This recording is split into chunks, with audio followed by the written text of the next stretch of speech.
The distress signal, the crystalline towers of Zephyria 7 shattered like glass under the relentless assault. Each impact sent shock waves through the colony's atmospheric dome, creating spiderweb cracks that spread with terrifying speed. Administrator Kelvax watched the destruction from his command center, his forearms trembling as he initiated the emergency broadcast protocol that hadn't been used in 3 centuries.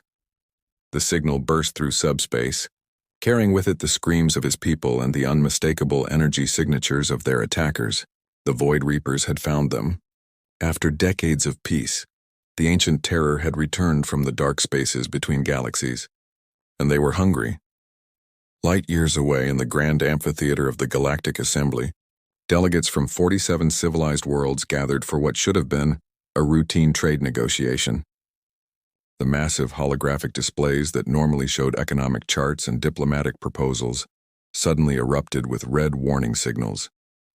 Every translator unit in the chamber activated simultaneously, converting Kelvax's desperate message into dozens of languages. Supreme Coordinator Vexhai rose from her seat, her serpentine form stretching to its full height as she processed the incoming data. The Talaxian leader had witnessed many crises in her 200 years of service, but the Void Reapers were something different.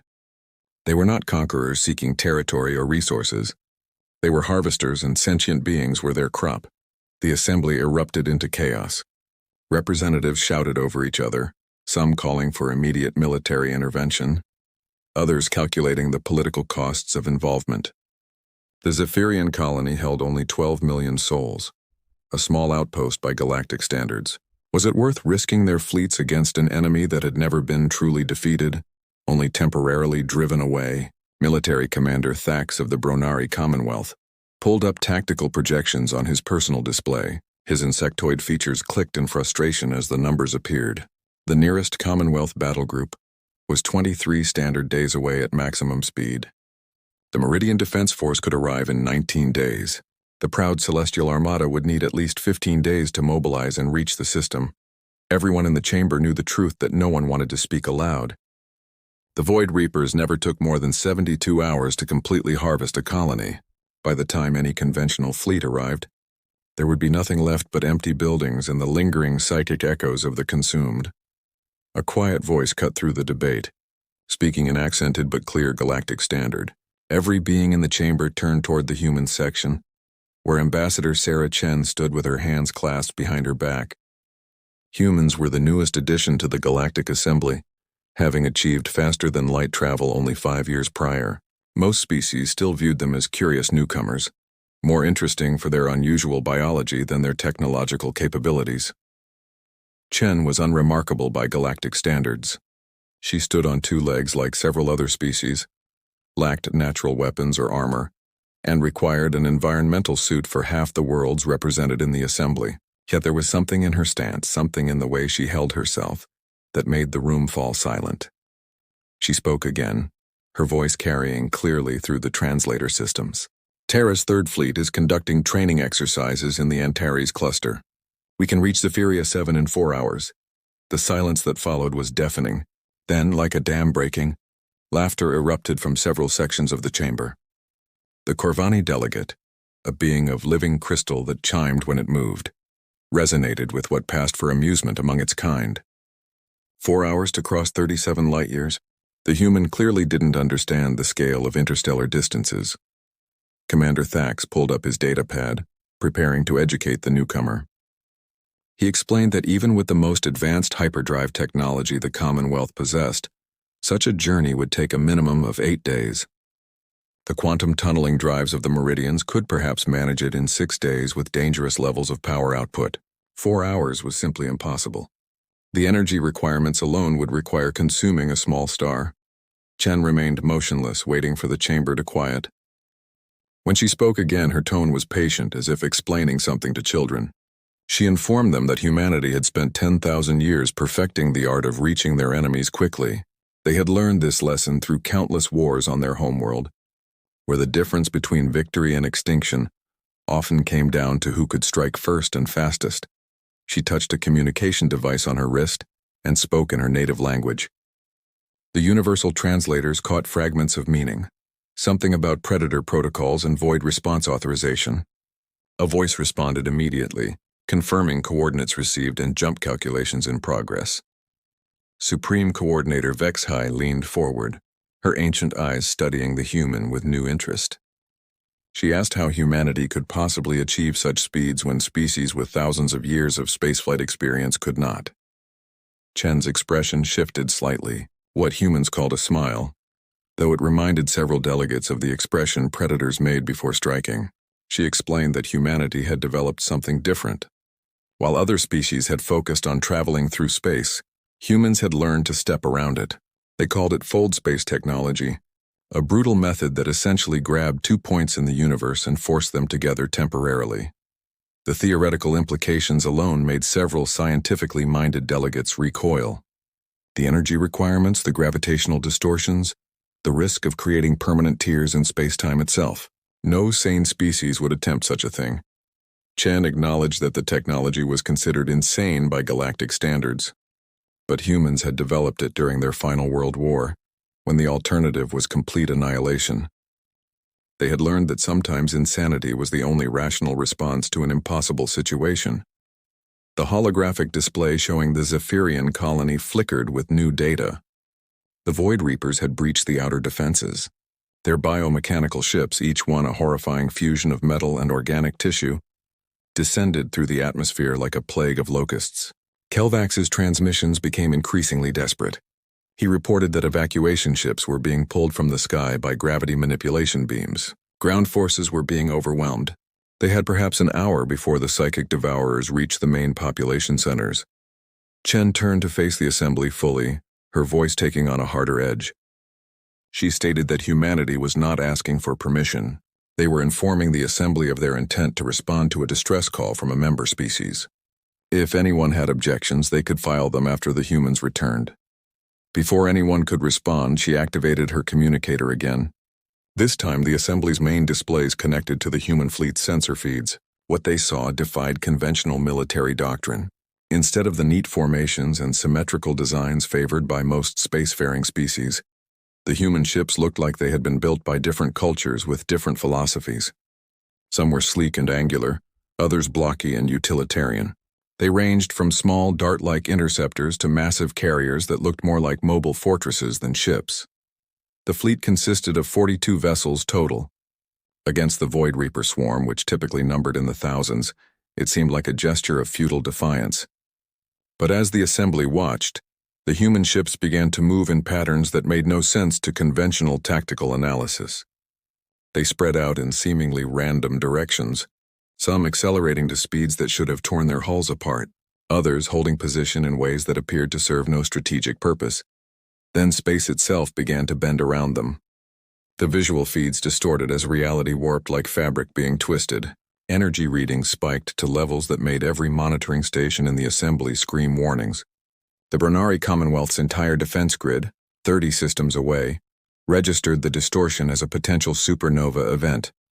And then, between one heartbeat and the next, the human fleet vanished. They didn't enter hyperspace with the smooth transition every civilized species had perfected. They didn't open jump gates or activate wormhole generators. They grabbed the universe by its fundamental forces and twisted it until physics itself surrendered. The assembly sat in stunned silence, watching empty space where 42 impossible ships had been moments before. 4 hours, Chen had said. But as they watched the countdown timer she had activated on the main display, they realized she had been conservative in her estimate. 3 hours and 47 minutes later, space above Zephyria 7 erupted with violence. The Predator awakens, the fold space exit was not subtle. Where other species emerged from faster-than-light travel with careful precision, the human fleet tore through the barrier between dimensions like predators bursting from undergrowth. The energy discharge temporarily blinded every sensor in the system, creating a sphere of electromagnetic chaos that announced their arrival to every living thing within 50 light seconds. Captain James Morrison stood on the bridge of the TNS Relentless, his flagship's sensors rapidly cataloging the battlefield. The Void Reapers had formed their traditional harvest pattern, a three-dimensional web of biomechanical ships that surrounded the colony like antibodies attacking an infection. Their vessels pulsed with stolen life energy, each one containing thousands of consciousness-drinking entities that fed on the psychic essence of sentient beings. His tactical officer, Lieutenant Commander Yuki Tanaka, highlighted priority targets on the main display. The Void Reapers numbered over 3,000 vessels, ranging from small harvesters to massive hive ships that served as processing centers for captured psychic energy. By conventional military logic, the humans were outnumbered 70-1. Morrison smiled. Humans had never been fond of conventional logic. He opened a fleet-wide channel, his voice calm and steady despite the odds they faced. He reminded his crews that they were the descendants of persistence hunters, of beings who had chased prey to exhaustion across endless savannas. They were the children of those who had survived ice ages, plagues, and world wars. Today, they would remind the universe why humanity had earned its place among the stars not through peaceful evolution, but through stubborn refusal to accept defeat. The human fleet scattered instantly, following no formation that the watching galactic assembly could recognize. This wasn't the orderly advance of a military force. This was a pack hunt, and the Void Reapers, for all their terror, had never faced pack hunters who had evolved on a death world. The corvette group designated Wolf Pack Alpha engaged first. These 12 ships, each no larger than a Void Reaper harvester, didn't attack directly. Instead, they began what humans called harassment tactics. They would appear at the edge of the Reaper formation, fire a few shots, then vanish into fold space microjumps before retaliation could arrive. Each attack did minimal damage, but that wasn't the point. They were testing response times, identifying weaknesses, and most importantly, frustrating the hive mind that controlled the Void Reapers. The biomechanical swarm responded as it always had, with overwhelming force directed at any threat. Hundreds of Reaper vessels surged toward the last known position of the human corvettes, only to find empty space. The corvettes reappeared on the opposite side of the formation, attacking again, drawing more ships away from their harvest pattern. While the corvettes played their deadly game of chase, the human destroyers moved into position. These ships carried weapons that the Galactic Assembly had banned centuries ago as too barbaric for civilized warfare. Kinetic kill vehicles, essentially massive tungsten rods accelerated to significant fractions of light speed, nuclear-pumped lasers that could turn a ship's own hull into plasma, and something the humans called antimatter cascade warheads, weapons that didn't just destroy matter but converted it into pure energy in an uncontrolled chain reaction. The destroyer Artemis fired first. Its spinal-mounted railgun, a weapon that ran the entire length of the ship, launched a projectile the size of a ground vehicle at 20% the speed of light. The tungsten rod passed through 17 Void Reaper vessels before finally dissipating its kinetic energy. The biomechanical ships didn't explode so much as cease to exist. Their matter converted instantly to heat and light by the impossible forces involved. On Zephyria 7's surface, the colonists who had been preparing for death watched the sky transform into a tapestry of destruction. But this wasn't the methodical harvest they had feared. This was chaos, beautiful and terrible chaos, as the human ships danced through the Void Reaper formation like electrons orbiting an atom, never where they were expected, always where they could do the most damage. A young Zephyrian named Telax pressed against the shelter window, her telepathic abilities allowing her to sense the psychic emanations from the battle above. The Void Reapers, beings who fed on fear and despair, were experiencing something they had never encountered in their eons of existence. The humans weren't afraid. Their psychic signatures burned with something else entirely: excitement, determination, and strangest of all, joy. The humans were enjoying this. Back in the Galactic Assembly, delegates watched in horrified fascination as the human carriers deployed their fighter squadrons. These single-pilot craft were so small they barely registered on sensors, but they moved with a coordination that defied explanation. Later analysis would reveal that human pilots were linked through neural interfaces, creating a temporary hive mind that could respond faster than conscious thought. The fighters swarmed through the Void Reaper formation like angry hornets, targeting the connection points between the biomechanical ships. The Reapers maintained their coordination through psychic links between vessels. The humans, showing a disturbing understanding of their enemy, began systematically severing these connections with surgical strikes. Commander Thax watched his tactical display with growing amazement. He had studied thousands of battles against the Void Reapers across centuries of galactic history. Everyone followed the same pattern. The Reapers would surround their prey, defenders would form protective formations, and slowly, inevitably, the defenders would be overwhelmed by sheer numbers. The humans weren't defending, they were hunting. As the battle reached its crescendo, Captain Morrison authorized the use of humanity's most controversial weapon. The TNS Enigma, a ship specifically designed for this purpose, moved to the center of the battlefield. Its hull began to glow with an inner light as it activated what humans called a psychic null field generator. The technology was based on humanity's unique neural architecture. Most species in the galaxy had evolved with some level of psychic ability. Humans, products of a world where deception and hidden motives were survival traits, had evolved natural psychic shielding. Their scientists had weaponized this trait, creating a field that didn't just block psychic energy but actively consumed it. The null field expanded like a soap bubble, invisible to normal sensors but devastating to the Void Reapers. As it washed over them, their psychic connections shattered. The hive mind that had coordinated thousands of ships collapsed into chaos. Individual Reapers, suddenly severed from the collective, reacted with something that looked disturbingly like panic. The human fleet struck with coordinated precision. This was the moment they had been building toward, the reason for all the seeming chaos. They had identified command nodes, supply ships, and communication hubs. In 30 seconds of concentrated fire, they destroyed the infrastructure that held the Void Reaper swarm together. What followed wasn't a battle but a rout. Void Reaper ships fled in every direction, their first retreat in recorded history. Some attempted to jump to hyperspace but found human interdiction fields waiting for them. Others tried to regroup but discovered that without the hive mind, they were just individual predators facing a coordinated pack. The entire engagement lasted 43 minutes. As the last Void Reaper vessel fled the system, Captain Morrison opened a channel to the colony below. His message was simple.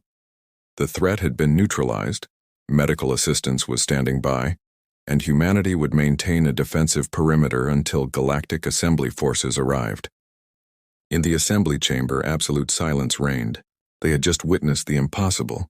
A fleet outnumbered 70-1 had not just survived but achieved total victory. The Void Reapers, the ancient terror that had haunted civilized space for millennia, had been broken like waves against rocks.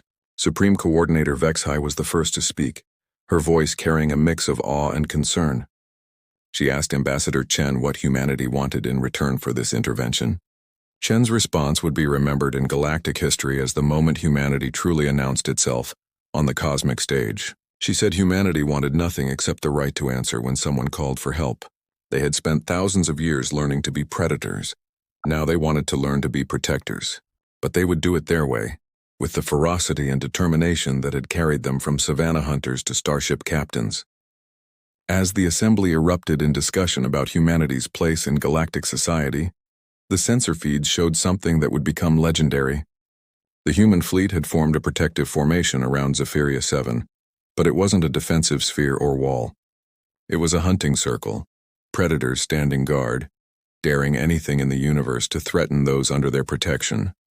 The age of humanity as galactic protectors had begun, and the universe would never be the same.